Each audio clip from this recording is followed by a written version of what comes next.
शांति शांति शांति। लक्ष्मण, भरत, शत्रुघ्न, उठो। ज्योतिर्गमय विद्युमामृतं गमय। ओम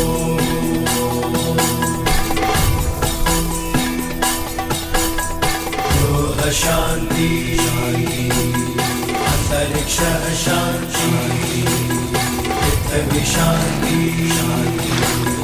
आपः शांति उषतयः शांति। ओम शांति शांति शांति।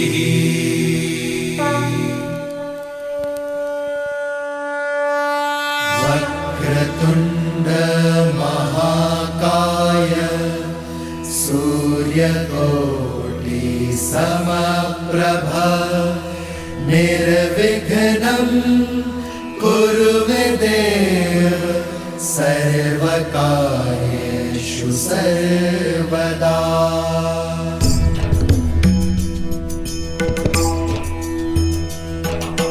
वक्रतुंड महाकाय सूर्यकोटि समप्रभ निर्विघ्नं कुरु मे देव सर्वकार्येषु सर्वदा सर्वकार्येषु सर्वदा। श्री गणपते नमः। श्री गणपते नमः। क्या कोई शिष्य मुझे बता सकता है हर शुभ कार्य के प्रारंभ में गणेश वंदना क्यों की जाती है? क्योंकि गणेश प्रथम पूज्य है। परंतु वो विद्यापति भी तो हैं। क्योंकि गणेश जी को माता पार्वती से अष्ट सिद्धि और नव निधि मिली है। उत्तर अच्छा है पुत्र, परंतु पूर्ण नहीं है। राम, तुम्हें क्या लगता है? गुरुदेव, श्री गणेश केवल देवता नहीं है, उनका रूप अपने आप में ही एक पाठ है।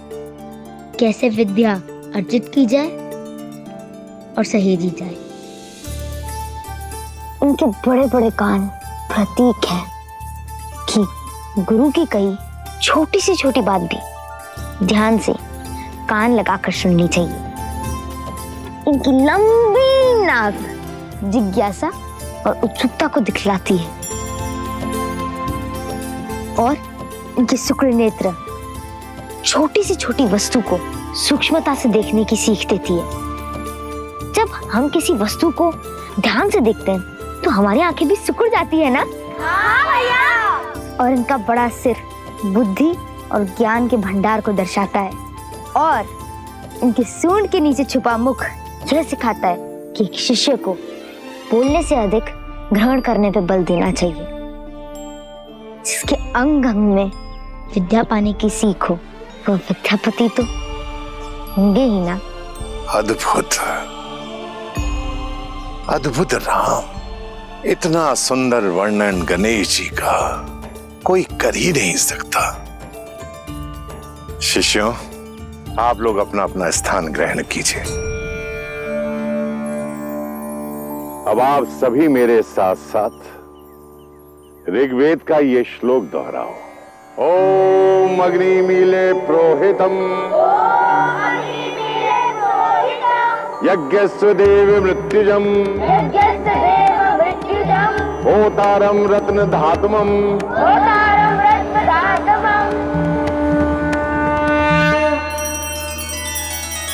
श्री रामचंद्र कृपालु भजुमन हरण भव भय दारुणम। नव कंज लोचन कंज मुख कर कंज पद कंजारुणम। सिया राम सिया राम सिया राम सिया राम। आदर्श और मर्यादा की है ये कथा महापावनम। काट मद श्री से मिला दे श्रीमद रामायणम। श्रीमद रामायणम। सिया राम सिया राम सिया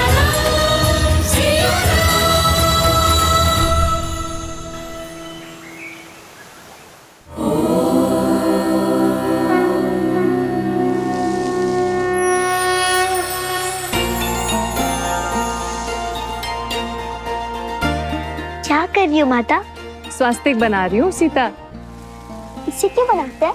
स्वास्ति से बनता है स्वास्तिक शब्द, अर्थात सब शुभ हो। ये केंद्र बिंदु से 4 रेखाएं खींचते हैं जो 4 पुरुषार्थों के सूचक हैं। ये धर्म, ये अर्थ, कर्म और ये मोक्ष। स्मरण, इन्हें बाहर से भीतर की ओर ही खींचते हैं।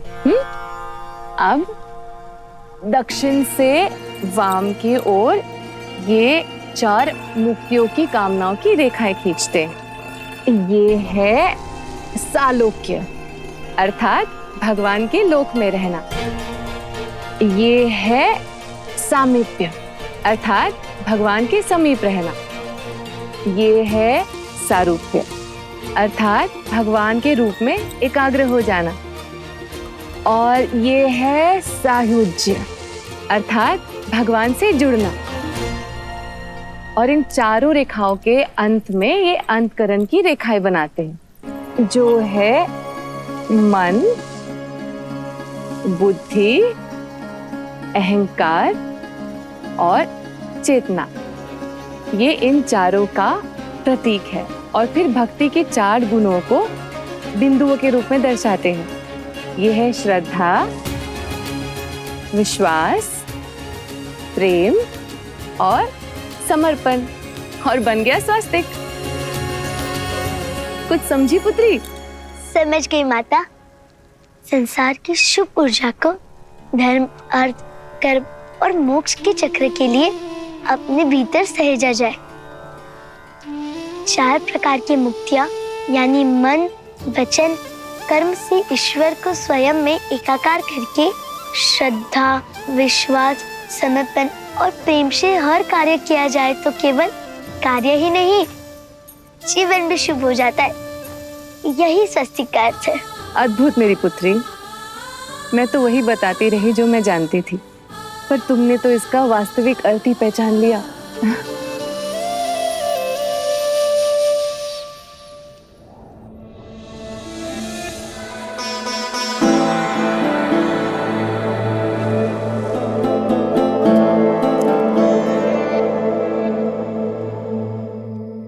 सोई नहीं महाराज?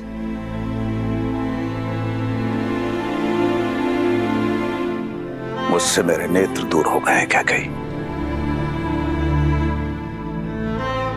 मुझे मेरे पुत्रों की याद सता रही है, किंतु तुम क्यों नहीं सोई? आपको उनकी याद नहीं सोने देती और मैं उनके आने वाले कल के सपने देखती रहती। आइए महाराज, हम दोनों खुली आंखों से एक साथ उनके आने वाले कल के सपने देखते हैं।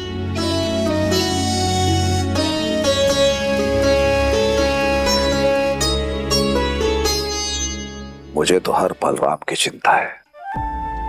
समझ नहीं पा रहा हूं कि एक पिता होकर मैं अपने पुत्रों के लिए इतना चिंतित हूं, किंतु एक मां होकर तुम। जो आपके लिए चिंता है वही मेरे लिए मेरा संतोष है, मेरी सहजता है कि मेरा राम वहां है अपने भाइयों के साथ। इससे अधिक एक माता को क्या चाहिए? आप चिंता मत कीजिए।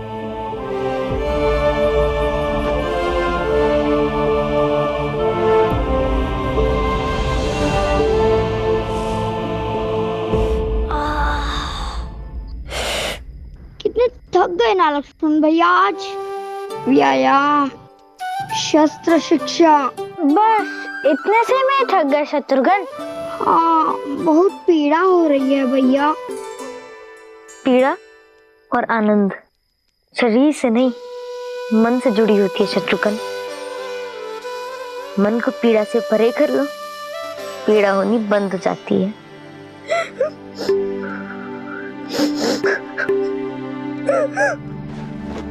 क्या हुआ भरत भैया, आप रो क्यों रहे हैं? घर का स्मरण हो रहा होगा। क्या भरत भैया, आप हमसे बड़े हैं और बड़े होते थोड़ी है ना?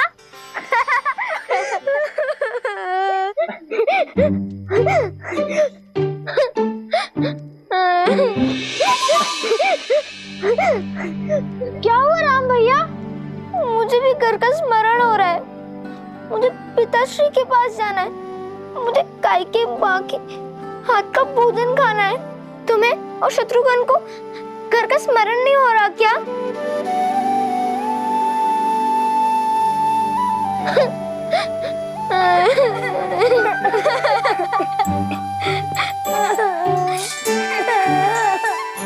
चुप हो जाओ शत्रुघ्न, रो मत। आप ही ने तो हम सबको रुलाया है घर की याद दिला के। आप स्वयं चुप होकर ऐसे बोल रहे हैं। हाँ, क्योंकि माता की याद के साथ उनकी कही बात भी याद आ गई।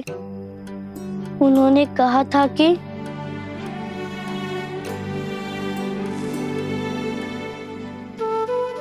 उनकी अनुपस्थिति में राम भैया हमारे माता और पिता होंगे। यहाँ आश्रम में भी, महल में भी और सारे संसार में भी, है ना भैया?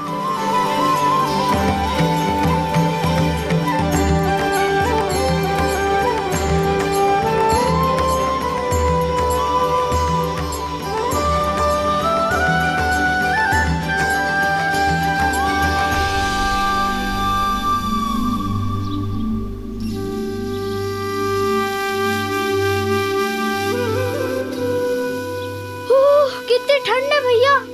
इस समय तो हम लोग अयोध्या में मीठी मीठी सी नींद ले रहे होते। कहाँ वो नर्म सैया, कहाँ ये शीतल जल। इस समय कौन नदी में कूदेगा? मुझे तो बहुत ठंड लग रही है। मैंने कहा था ना, सब मन में। अब अपने मन से ये भय निकालो और मेरा हाथ पकड़ के कूद जाओ। एक बार पानी में भीग जाओगे ना तो ये शीतल जल भी अच्छा लगने लगेगा। मैं आपका हाथ पकड़ूंगा भैया। क्यों? हाथ पकड़ के आप उनमें साहस भर देंगे। उन्हें क्या डर लगता है? सच में लक्ष्मण, जल से भय तो लगता है मुझे। अगर भरत हाथ पकड़ेगा तो थोड़ा साहस बढ़ जाएगा। मेरा हाथ पकड़ो भरत।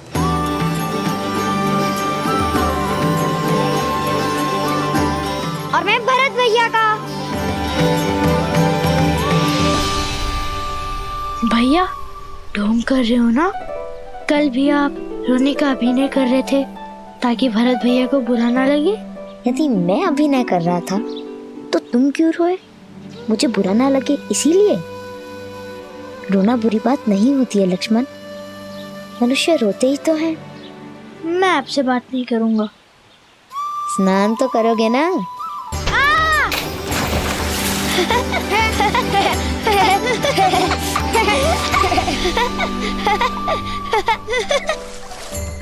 जी भैया।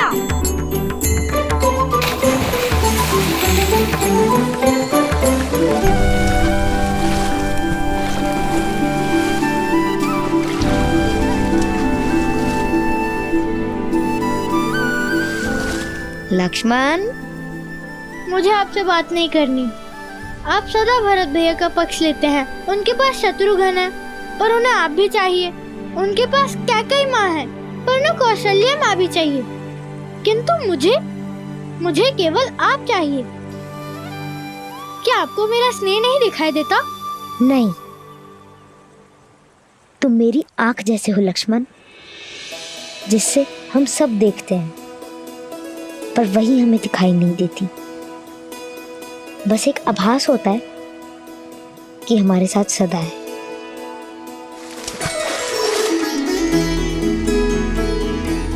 मेरे बुद्धू भाई, मैं भरत का साथ इसलिए देता हूँ क्योंकि उसको मेरी आवश्यकता है, पर तुम मेरी आवश्यकता हो। एक तुम ही तो हो जो मेरे बिना समझाए मेरी हर बात, हर भाव समझ लेते हो।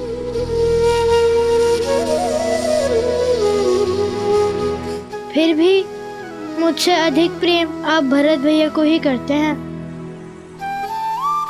चाहे कितना भी प्रयत्न कर ले, मुझे स्वयं से दूर नहीं कर पाएंगे। और क्यों नहीं समझूंगा, छाया हूँ आपकी। तुम छाया नहीं हो मेरी, क्योंकि छाया तो अंधकार में साथ छोड़ देती है ना। तुम मेरी आत्मा हो, अगर तुम रूठे तो मैं नहीं।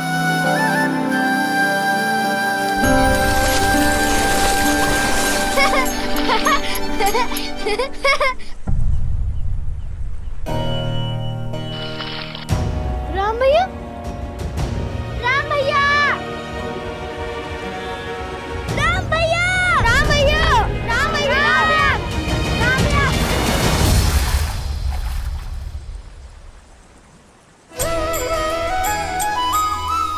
मैं तो यही हूँ, आत्मा को छोड़कर राम जाएगा कहाँ? भैया,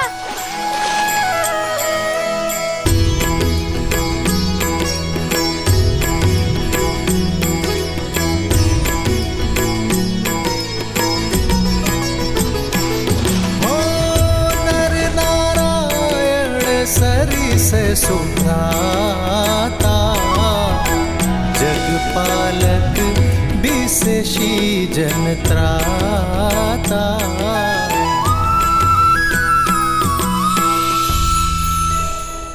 अद्भुत।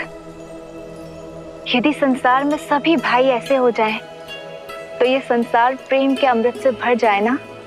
देवी, यदि संसार में अमृत है तो विष भी है।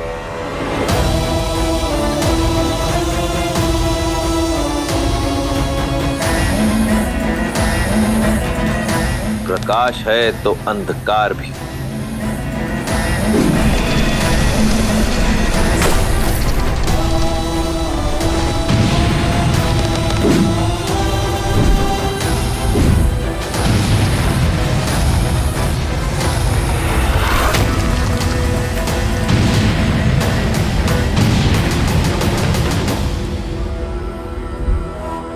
सभी संस्कृतियों का अंत होगा, रहेगा तो केवल राक्षस साम्राज्य। वयम रक्षामः।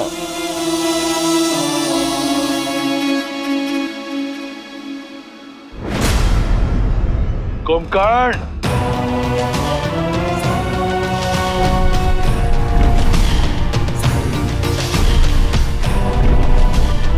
आदेश भैया। जागते हुए तुम अमर हो और अजय भी। तो जाओ, अपने अजेता से बनाओ अपने भाई को विजेता। जो आदेश भैया।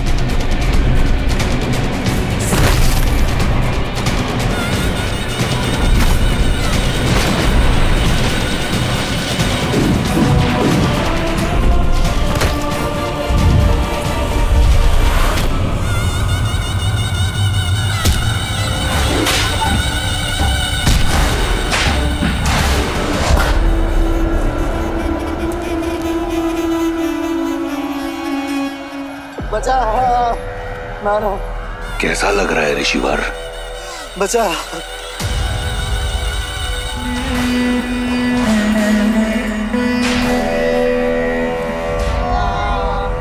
इतना तड़पाओ इन ऋषियों को कि देवताओं को भूलकर राक्षसों को पूछने लगे। इन मेरे अपराध संतों का दोष क्या है भैया? ये तो केवल तपस्या कर रहे थे। मूर्ख हो तुम विभीषण। ये तपस्या इसलिए कर रहे हैं कि राक्षसों का नाश हो सके। सहस्त्रों वर्ष तप की अग्नि में जलने के बाद हमें वरदान मिला है, और हमारे रहते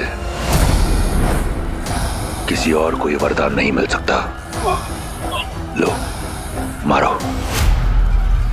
भैया, भैया इन्हें छोड़ दीजिए, ये महापाप है भैया। इन्हें छोड़ दीजिए भैया, इन्हें जाने दीजिए।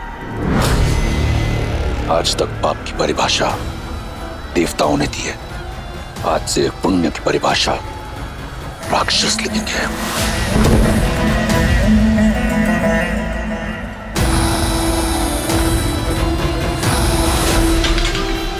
उठो विभीषण,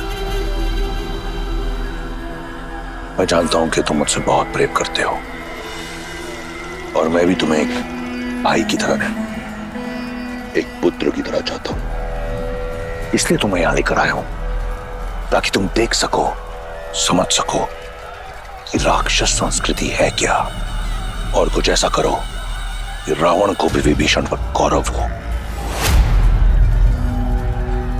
किंतु भैया, मैं स्वयं आपको अपने अंत की ओर जाते नहीं देख सकता। आप इतने महापाप कर रहे हैं भैया कि मुझे आपके लिए डर लग रहा है भैया। भैया, इससे पहले कि आपका अंत हो, आप मेरा अंत कर दीजिए। आप मुझे मार दीजिए भैया, आप मुझे मार दीजिए। मूर्ख हो तुम विभीषण, कौन मार सकता है तुम्हारे भाई को?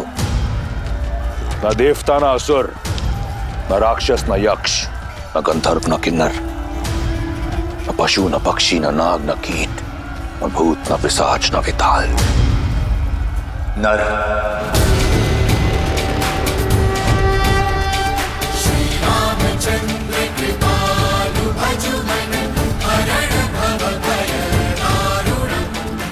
आप नर को क्यों भूल जाते हैं भैया? मानव आपके वरदान में सम्मिलित नहीं है। विभीषण, मानव जैसा तुच्छ प्राणी तुम्हारे भाई का कुछ नहीं बिगाड़ सकता। लगता है ये कायरता तुम्हें हमारे पिता से विरासत में मिली है। भैया, मेरे लिए तो आप ही मेरे पिता हैं भैया। मुझे आपके लिए डर लग रहा है भैया, मुझे आपके लिए डर लग रहा है।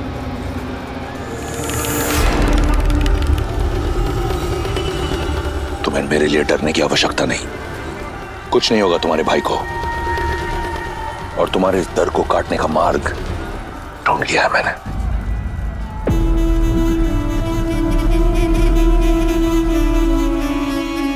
बस महादेव, मुझे श्री राम के पास ले चलिए। जैसी देवी की आज्ञा।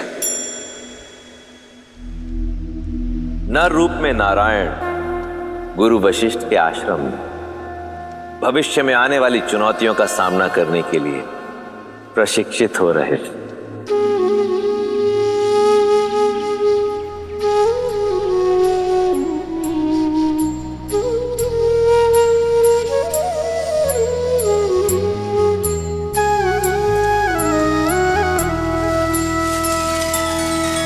श्री रामचंद्र कृपालु भजु मन हरण भव भय दारुणम नव कंज लोचन कंज मुख कर कंज पद कंजारुणम।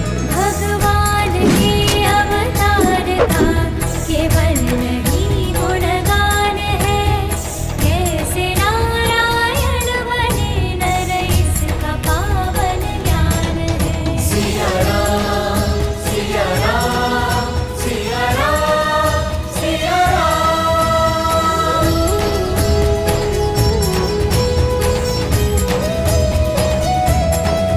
सिया राम सिया राम सिया राम सिया राम।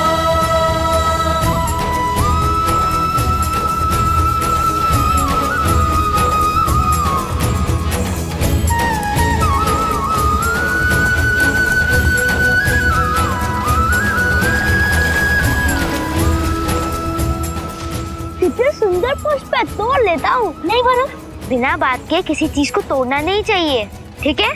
जी भैया। दर्श और मर्यादा की है ये कथा महापावनम।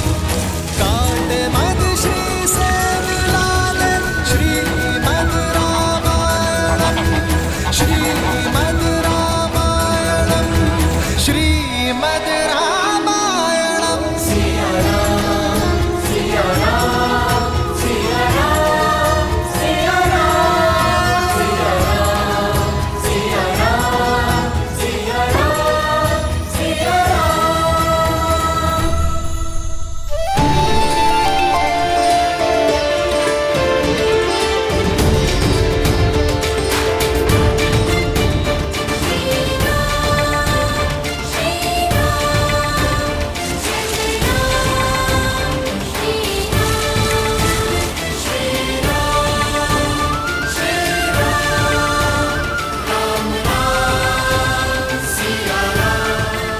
ये सभी पौधे देख रहे हो, ये सभी पौधे अश्वगंधा के पौधे हैं, जिन्हें युगों युगों से वैद्य औषधि बनाने में उपयोग करते हुए आए हैं। देखो इन्हें।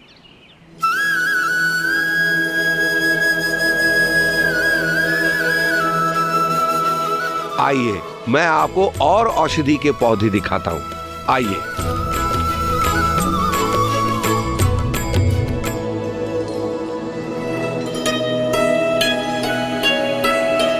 पता है कुमार आपको? कुमार, कुमार, अरे कुमार,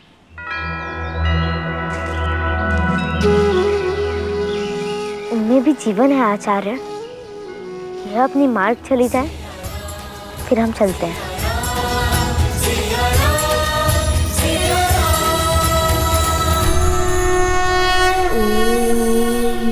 त्र्यम्बकं यजामहे सुगन्धिं पुष्टिवर्धनम् उर्वारुकमिव बन्धनान् मृत्योर्मुक्षीयमामृतात्।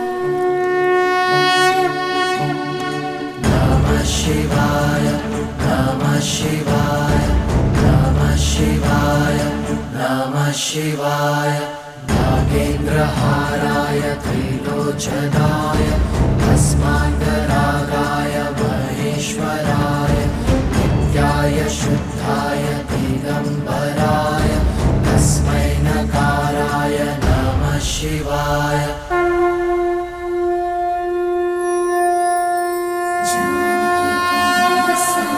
सर्वपापप्रणाशिनी जानकी त्वं नमस्यामि, सर्वपापप्रणाशिनी जानकी त्वं नमस्यामि, सर्वपापप्रणाशिनी।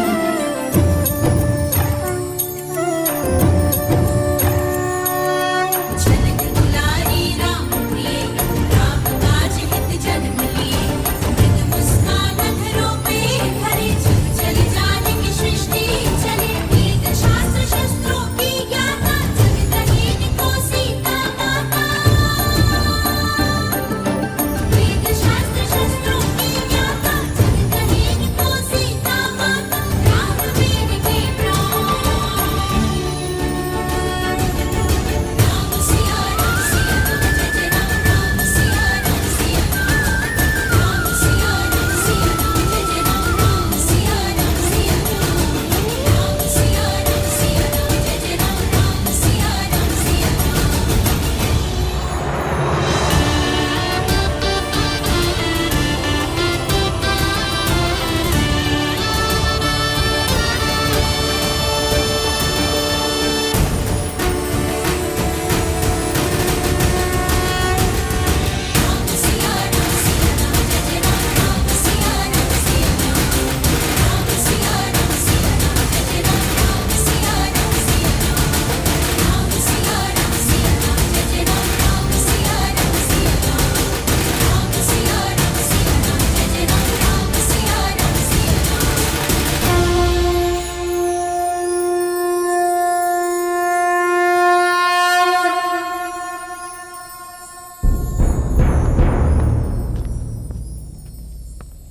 राजन, देवी गार्गी पधारी है।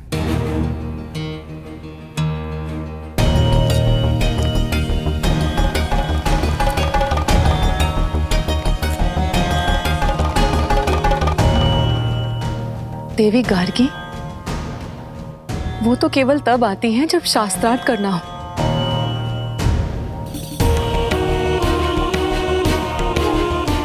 और इस समय मिथिला में ऐसा कोई विद्वान नहीं जो उनके समक्ष खड़ा होने का साहस कर सके। यदि चुनौती ना मिली तो ज्ञान का केंद्र होने का मिथिला की प्रतिष्ठा माटी में मिल जाएगी। आर्य,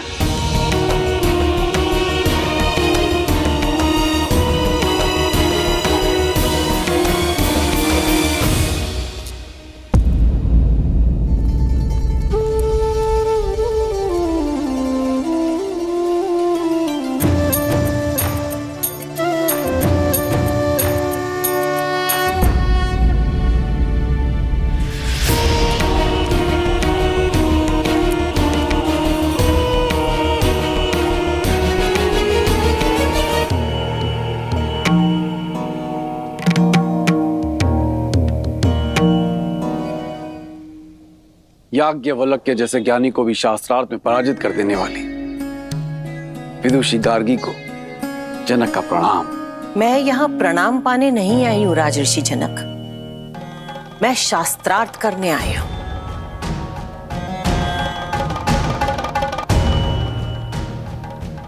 क्या हुआ? क्या यहाँ ऐसा कोई नहीं है जो मेरी चुनौती स्वीकार कर सके? मिथिला में कोई ज्ञानी नहीं बचा जो मुझे चुनौती दे सके। क्या ये शिव धनुष ही यहाँ के आकर्षण का केंद्र बनकर रह गया है राजन? पिताश्री की आज्ञा हो तो मैं माता गार्गी से चर्चा करना चाहूंगी।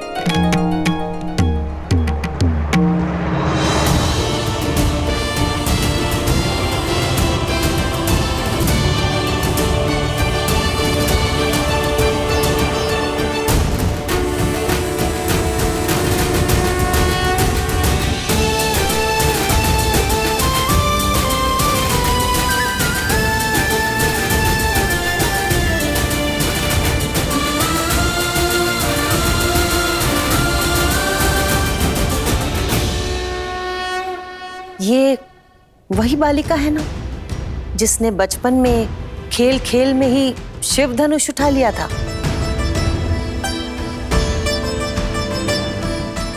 शक्तिशाली हो और जनक की पुत्री हो तो ज्ञानी तो होगी। तो शिव धनुष उठाने वाली सीता, क्या तुम मेरी चुनौती का बीड़ा उठा पाओगी? मुझे प्रसन्नता होगी कि पहली बार कोई स्त्री ज्ञाता मेरे साथ शास्त्रार्थ करेगी, क्योंकि अब तक तो केवल पुरुष ही पराजय का स्वाद चखते आ रहे हैं।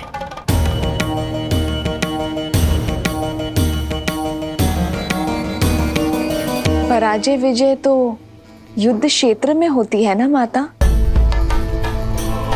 ज्ञान के क्षेत्र में तो विचारों का संगम होता है और आपसे कुछ ज्ञान का अंश ग्रहण कर पाना मेरे लिए सौभाग्य होगा।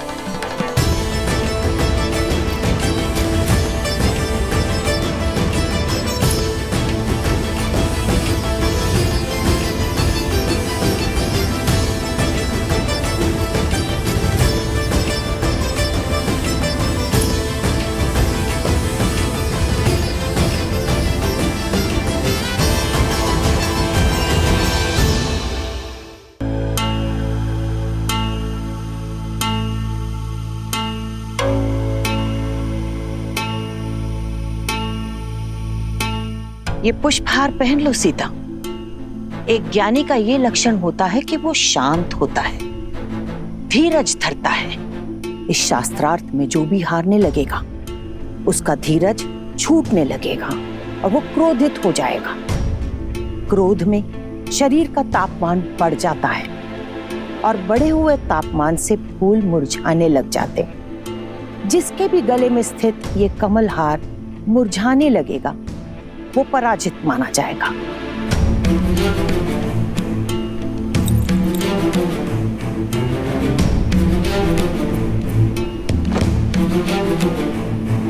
जो आज्ञा माता, परंतु मेरा ध्यान तो केवल आपसे अर्जित ज्ञान पुष्प पर ही रहेगा।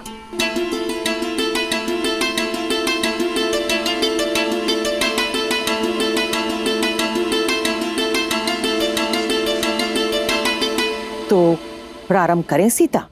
अवश्य। सबसे पहले मुझे ये बताओ कि तीनों लोकों में सबसे ज्यादा शक्तिशाली अस्त्र कौन सा है? महादेव का पशुपतास्त्र, ब्रह्मा का ब्रह्मास्त्र या फिर नारायण का नारायणास्त्र?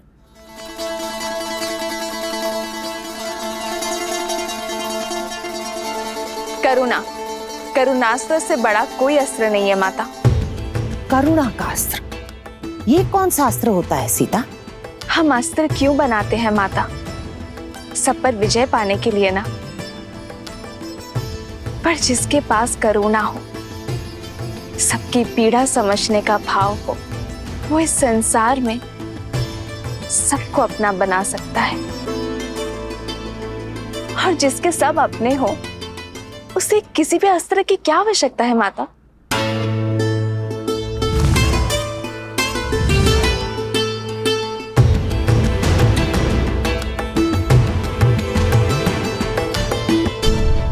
अच्छा, अब मुझे ये बताओ कि सबसे ज्यादा महत्वपूर्ण समय कौन सा होता है और सबसे ज्यादा महत्वपूर्ण व्यक्ति कौन होता है? सबसे महत्वपूर्ण समय है वर्तमान, ये पल, ये घड़ी, क्योंकि जो बीत गया वो लौटेगा नहीं, और जो समय आया ही नहीं उस विषय में क्या कहा जा सकता है।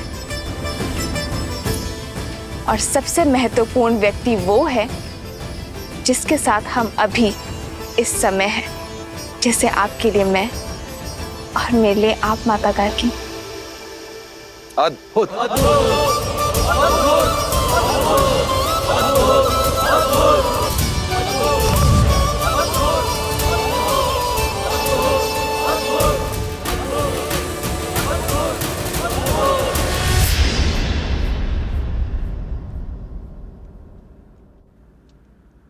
प्रकाश से भी ज्यादा अधिक वेग किसका है? मन का, जो पल भर में तीनों लोगों के पार जा सकता है।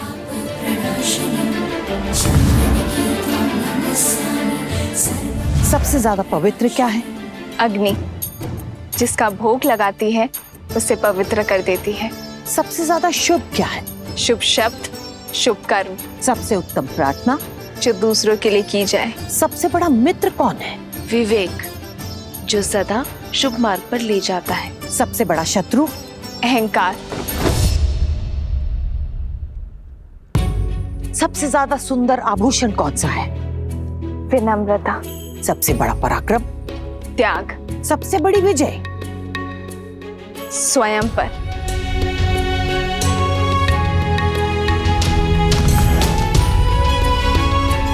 अब एक आखिरी प्रश्न, त्रिदेवों में सबसे बड़ा कौन है? ब्रह्मा, शिव या फिर नारायण?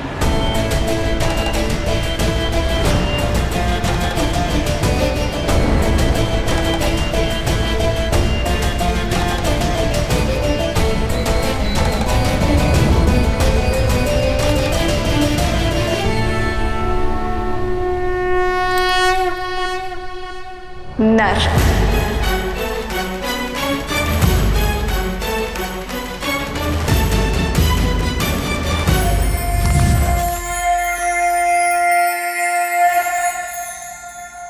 नर। ब्रह्मा, शिव, नारायण, इन सब से ऊपर नर कैसे हो गए सीता? जिस नर में करुणा हो वो नर ब्रह्म समान है, क्योंकि करुणा से ही तो हर शुभ वस्तु उत्पन्न होती है ना माता। जिसमें त्याग हो वो शिव जैसा है, और मर्यादा उसे नारायण जैसा संतुलन स्थापित करने की शक्ति देता है। तो जिस नर में ये तीनों गुण हो वो नर त्रिदेव जैसा महान बन सकता है देवी।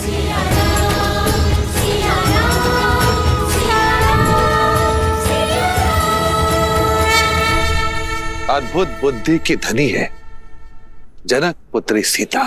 राजा जनक पुत्री सीता की, राजा जनक पुत्री सीता की, राजा जनक पुत्री सीता की, राजा जनक पुत्री सीता की। अद्भुत, अति सुंदर। मैं आशा करती हूँ कि ऐसा ही नर तुम्हें वर के रूप में मिले सीता।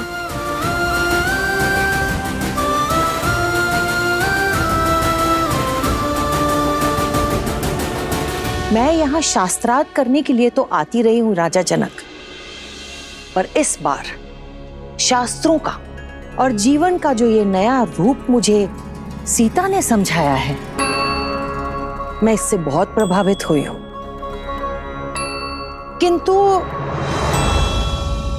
किंतु क्या? मुझे आपके लिए बहुत चिंता हो रही है राजन। ऐसा क्यों कह रही हैं आप देवी गार्गी?